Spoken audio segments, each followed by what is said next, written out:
جب بھی اس کو تھوڑی سی برائی نظر آتی ہے، اس کو مس کرتی ہے شر یعنی برائی، یا کوئی تکلیف پہنچتی ہے، کوئی ضرر پہنچتا ہے، کوئی نقصان ہوتا ہے، تو چیخنے چلانے لگتا ہے اور واہ ویلا مچانے لگتا ہے، لوگوں کو بولنے لگتا ہے یہ مصیبت ہے وہ مصیبت ہے۔ اذا مسہ الشر، دیکھیے یہ مصیبتیں تو آنا ایک لازمی چیز ہے، کیونکہ اللہ نے ایسے ہی نہیں بنایا ہے، ایسے ہی امتحان کے لیے بنایا ہے، اور امتحان میں تو سوالات آئیں گے ہی، بغیر سوالات کے پیپر کیسے ہو جائے گا؟ ام حسبتم ان تدخلوا الجنت، کیا تم سمجھتے ہو کہ جنت میں داخل ہو جاؤ گے، جبکہ اللہ نے تم کو ابھی جانچا نہیں، پرکھا نہیں، تمہارا جہاد دیکھا نہیں، تمہارا صبر دیکھا نہیں، تو سوالات تو آئیں گے۔ وَإِذَا مَسَّهُ الْخَيْرُ مَنُوعًا، جب اچھائی پہنچتی ہے، جب فائدہ ہوتا ہے، مالدار بنتا ہے انسان، تو پھر دوسروں کو دینے سے منع کرتا ہے، اللہ کی راہ میں نہیں خرچ کرتا، جو واجبات ہے ادا نہیں کرتا، جو حقوق ہے ادا نہیں کرتا، جماتا ہے، جمع کر رکھتا ہے، جمع کر رکھنے والوں کے لیے بھی قرآن نے بہت بڑی مذمت کی ہے۔ الا المصلین، لیکن مصلین کون سے مصلین؟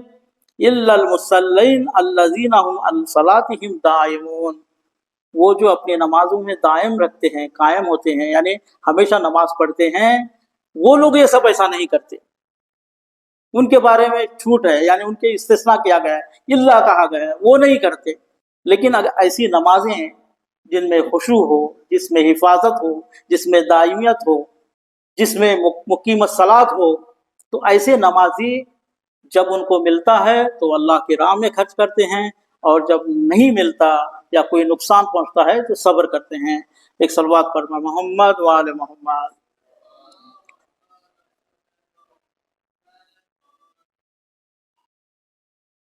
یہ چار جو نمازوں کی قسمیں ہیں جو قرآن نے بیان کی ہیں، اللہ ہم سب کو انہی چار قسموں میں شمار کرے اور ہماری نمازوں میں خشوع و خضوع عطا کرے۔ دیکھیے اہل بیت کس طرح نماز پڑھتے تھے، اور جب ان کے اوپر کوئی مصیبت آتی تھی کس طرح وہ صبر کرتے تھے۔ جو مصیبتیں بی بی فاطمہ زہرا سلام اللہ علیہا پر آئیں، رسول خدا کی وفات کا دکھ، دوسرا مولائے کائنات کو ان کا حق نہ دینے کا دکھ، تیسرا باغ فتح چھننے کا دکھ، یہ تمام جو دکھوں کو لے کر جو بی بی گریا کرتی تھی، ان میں کیا فرماتی تھی کہ اے بابا یا ابدا، آپ جب سے گئے ہیں وہی کا آنا ختم ہو گیا ہے، اے بابا آپ جب سے گئے ہیں ان یتیموں کا کوئی پرسان حال نہیں رہا، اے بابا آپ کے جانے کے بعد میرے اوپر وہ مصیبتیں گزری ہیں کہ اگر دن پر پڑتی تو رات میں بدل جاتی، اے بابا میرے اوپر وہ مصیبت گزری پھر بھی کوئی میرا ناصر و مددگار نہیں، اے بابا میرے نصرت کرنے والے کم ہوتے چلے گئے، میرے مددگار کم ہوتے چلے گئے۔ ایک مرتبہ مولا علی کو جو وصیت کر رہی ہیں کہ دیکھو جب میں یہاں اس دنیا سے جاؤں گی تو تم میرے بچوں کا خیال رکھنا، اور مجھے رات کے وقت دفن کرنا، کہ بی بی فرماتی ہیں مجھے رات کے وقت دفن کرنا، اور کسی کو میرے جنازے پر آنے نہیں دینا، میں ان کا منہ تو دیکھنا ہی نہیں چاہتی، میں نہیں چاہتی کہ وہ میرے جنازے میں بھی شامل ہو، اور یہ بھی نہیں چاہتی کہ میرے دفن ہونے کے بعد بھی وہ میرے قریب آئیں۔ انا للہ و انا الیہ راجعون۔